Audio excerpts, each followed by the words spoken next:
വയനാട് നടവയലിൽ കിണർ ഇടിഞ്ഞു താഴ്ന്നു. ചിറ്റാലൂർക്കുന്ന് നായ്ക്ക കോളനിയിലെ കിണറാണ് ഇടിഞ്ഞത്. സമീപത്ത് വലിയ കുഴിയും രൂപപ്പെട്ടു. പ്രദേശവാസികൾ ആശങ്കയിലാണ്.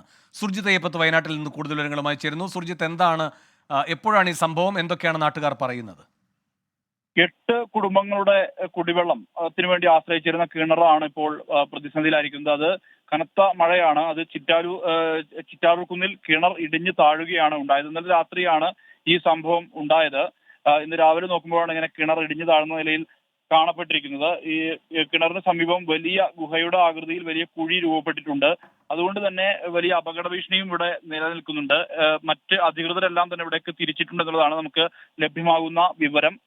ഈ മേഖലയിലുള്ള ആളുകളെല്ലാം തന്നെ കുടിവെള്ളത്തിന് വേണ്ടി ആശ്രയിച്ചിരുന്ന കിണറിനാണ് ഇത്തരത്തിലൊരു സംഭവം ഉണ്ടായിരിക്കുന്നത്. സുർജിത് അയ്യപ്പത്താണ് വയനാട്ടിൽ നിന്ന് വിവരങ്ങൾ നൽകിയത്.